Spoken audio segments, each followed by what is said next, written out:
Il y a exactement 53 ans, un crime rituel effroyable a eu lieu en Californie aux États-Unis. Les années ont passé mais l'horreur de la tuerie est intacte. Il s'agit des meurtres sauvages de 5 personnes dans la maison située au 10050 Cielo Drive à Los Angeles par les membres de la secte de Charles Manson. L'une des victimes est celle qui était à l'époque l'épouse du cinéaste Roman Polanski, Sharon Tate. Mannequin et actrice en vue, elle était enceinte de 8 mois lorsque l'horrible drame a eu lieu. Tout semblait réussir à la jeune et sublime Sharon Tate, originaire de Dallas au Texas et âgée de 26 ans.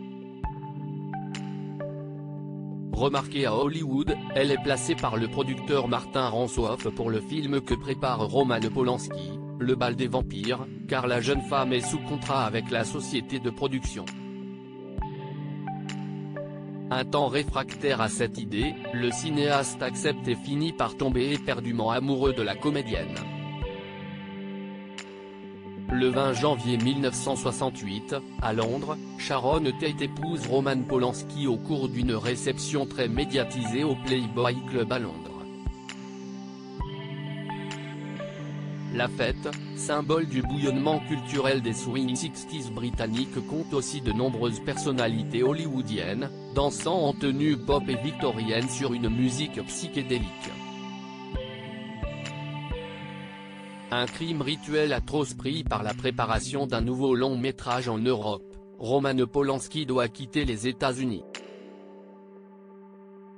Sa femme, qui l'avait accompagné, quelques mois, est ensuite rentrée sur le continent américain pour poursuivre tranquillement sa grossesse.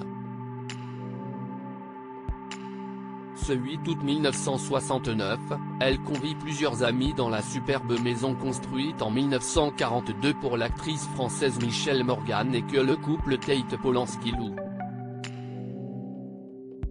Durant la nuit, 3 individus pénètrent dans la villa, Tex Watson, Patricia Krenwinkel et Susanna Tockins, tandis qu'une 4e est restée dans leur voiture.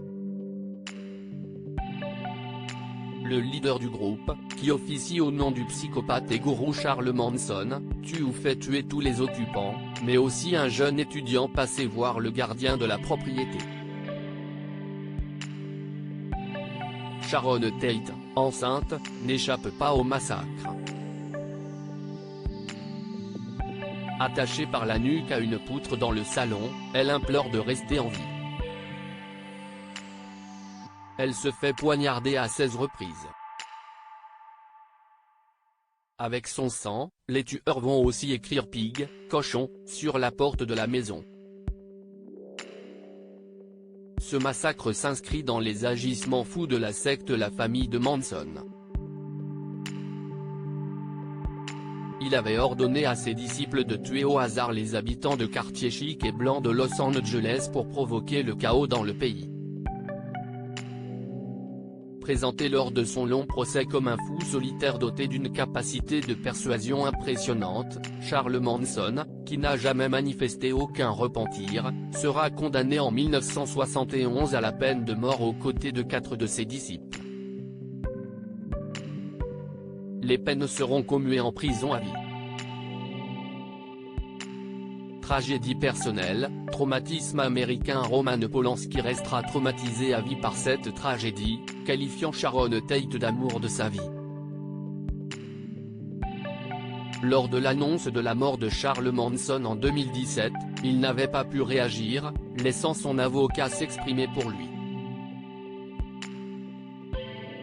Le meurtre de la femme de Roman Polanski et de leur bébé à naître reste toujours aussi douloureux et l'empêche de réagir à la mort de Charles Manson.